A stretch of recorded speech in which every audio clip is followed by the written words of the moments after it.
Halo guys, selamat datang di video pengenalan dasar Python yang pertama. Di sini, saya akan mengenalkan mengenai variabel dan tipe data. Selamat menonton. Media pemrograman kali ini, saya akan menggunakan Google Colab agar teman-teman bisa langsung mencobanya tanpa harus install IDE atau semacamnya ya. Kita buka Untitled 0, kita buka program baru, shell baru. Oke, kita cancel aja dulu. Oke, pertama, apa itu variabel? Variabel, apa itu sih variabel itu?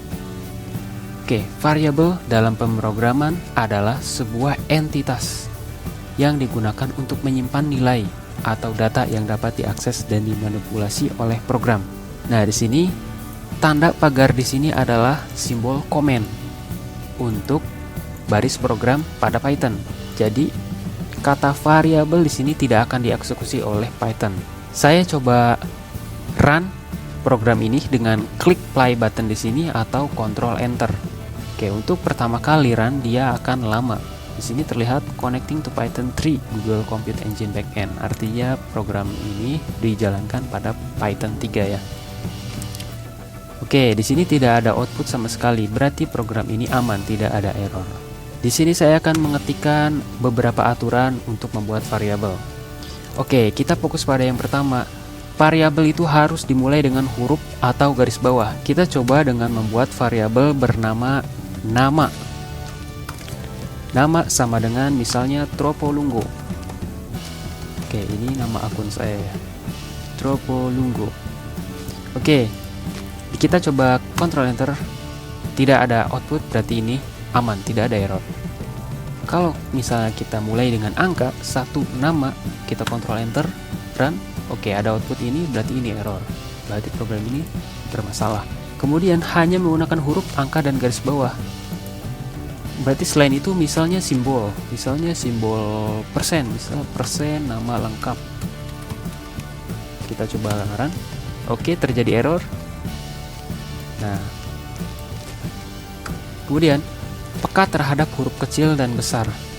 Artinya kita bisa misalnya membuat dengan nama lengkap itu sama dengan Andre Sugianto. Kita Ctrl Enter. Oke, di sini berjalan dengan lancar. Kemudian kita coba membuatnya lagi dengan nama lengkap. Apa yang akan terjadi? Kita ganti dengan Tropolungo.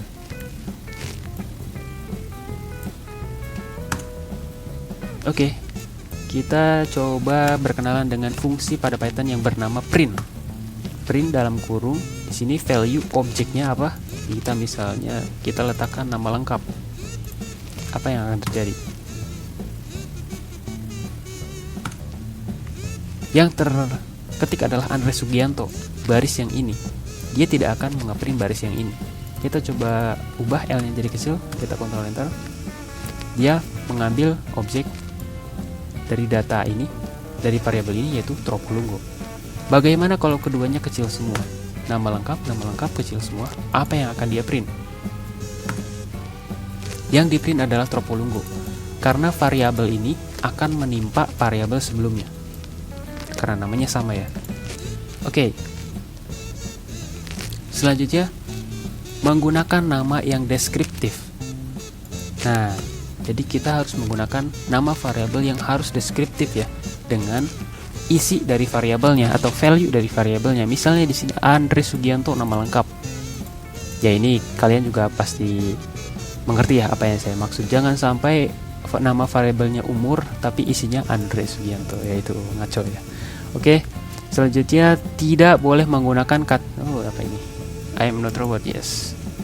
Tidak boleh menggunakan kata kunci Python. Nah, kata kunci Python itu seperti true, and, false, or. Nah, itu jangan digunakan variabel ya. Misalnya kita menggunakan kata import. Import adalah apa? Import itu? Import adalah anggap saja mengirim. Kita mengirim. Nah, di sini terjadi kesalahan karena Ya, karena import itu jangan sama dengan ya depannya. Oke, kita kontrol enter, pasti salah. Atau misalnya kita n itu kalau artinya dan, kita enter pasti error juga ya. Jadi kalian harus mengingat kata kunci yang ada di Python ya. Kita komen dengan kontrol slice garis miring yang ke belakang itu apa ya, backslash atau slice ya, kurang tahu. Oke, selanjutnya, nah variabel juga memiliki stylenya, ada yang snake case dan camel case. Nah dalam contoh ini, ini tidak sebelumnya saya kan pernah mengetiknya nama lengkap L-nya besar ya. Ini termasuk adalah camel case. Huruf depan dari kata pertama itu kecil, huruf pertama kata kedua itu besar. Ini menggunakan camel case ya, yaitu punuknya unta gitu lah, namanya juga camel case. Atau misalnya yang lain, umur saya adalah 22. Nama kamu adalah subscriber. Subscriber. Nah, kemudian snake case. Snake case itu berarti menggunakan underscore ya. Dan hurufnya itu sama semua ya, gayanya kapital atau kecil semuanya. Misalnya ya samain aja, umur saya sama dengan misalnya 20. Kemudian nama kamu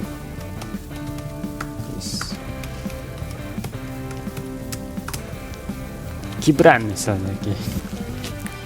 Nah kemudian ada yang unik lagi dari snake case, misalnya konstanta. Nah kalau konstanta itu kan nilainya tetap ya, misalnya pi itu dengan huruf besar semua, 3,14, atau maksimum size misalnya itu sama dengan, nah ini apa nih, misalnya 1920 kali 720 1080. Nah ini mengenai variabel ya. Oke, selanjutnya kita buat kode baru. Oke, sekarang tipe data. Ini kita clear dulu. Apa itu tipe data? Yaitu tipe dari si value dari variabelnya ya. Oke, misalnya kita membuat x sama dengan variabel x ya, sama dengan 20. Kita coba run, tidak ada output. Kita coba print x 20. Kita coba buat, nah ini saya membuat mengkopas baris sebelumnya itu dengan cara posisikan kursor di sini, kemudian kita tekan bersamaan Alt Enter dan arrow ke bawah atau page down. Oke, kemudian kita coba ketik type dan dalam kurungkan x-nya. Nah, kita coba Ctrl Enter. Nah, di sini terlihat print x, x-nya itu 20, oke di print. Kemudian dilihat tipe dari x variabelnya itu apa? Ya adalah integer, termasuk dalam kelas integer. Kita coba contoh lain. Saya akan skip video ini. Oke. Nah, di sini ada contoh lainnya. Misalnya nilai itu adalah 99,5. Berarti ini itu adalah data float. Sebelumnya saya sudah menyajikan bahwa kalau dalam kutip 2 ini adalah tipe datanya berarti string atau str. Kemudian kalau x sama dengan 20 berarti dia tuh bilangannya bulat, berarti dia itu integer. Oke, kita masukkan saja di sini supaya bisa terkumpul. Oke, ini string, ini integer, ini float. Kemudian condition sama dengan true. True or false itu berarti dia itu tipe datanya masuk dalam kelas boolean. Oh iya, ini nama saya, Tropologo, ini data string ya. Oke, saya hapus saja yang ini. Nah, kemudian kita masuk ke list, set, tuple, and dictionary. Nah, di sini list itu identiknya dengan menggunakan kurung siku. Dan isi list itu bisa string ya. Ya, string atau integer juga bisa, dan boolean juga bisa. Kemudian set itu identiknya dengan kurung kurawal. Kemudian koordinat itu kemudian tuple itu identiknya dengan kurung biasa seperti ini ya. Ini bisa lebih dari 2 ya, misalnya 2,6,8 dan seterusnya. Kemudian yang terakhir adalah dictionary. Nah, kalau ini terdiri dari key and value. Dari 4 tipe data ini itu memiliki aturannya sendiri. Untuk list itu ordered, berarti dia itu bisa disusun ya dengan kemauan kita. Mutable, artinya dia itu bisa dimutasikan, bisa diedit, bisa diganti, bisa ditambahkan. Kemudian duplicatable, dia itu bisa duplikat. Misalnya di sini src, kemudian saya tambahkan lagi src, maka dia itu akan aman-aman saja list ini, tidak ada masalah. Dan kemudian kita lihat bahwa set, tuple, dan dictionary itu seperti ini. Kemudian untuk dictionary, nah ini tadi key-nya itu kan tadi pasangannya key and value. Nah, key-nya itu harus unik. Jadi key yang ini nmax, yang ini jangan nmax juga. Nanti value-nya itu hanya akan digunakan satu. Ya, kita untuk lebih jelasnya nanti saya akan buatkan video mengenai list, set, tuple, and dictionary. Kemudian untuk value dari dictionary itu bisa duplicatable. Misalnya nmax 25 juta, kemudian vario ternyata 25 juta juga. Nah, ini aman. Kita coba print type dari semua variabel ini ya. Oke, dapat dilihat untuk print pertama itu 20 karena dia ngeprint yang ini ya. Yang ini. Kemudian ini kita coba ini komen saja, kita control slice. Dan kita control enter. Nah, terlihat untuk X itu tipenya integer, untuk nilai itu tipenya float, condition boolean maksudnya, kemudian nama saya str atau string, list toko list, set toko set, koordinat tuple, and harga motor dictionary. Oke, sampai di sini videonya. Terima kasih. Bye.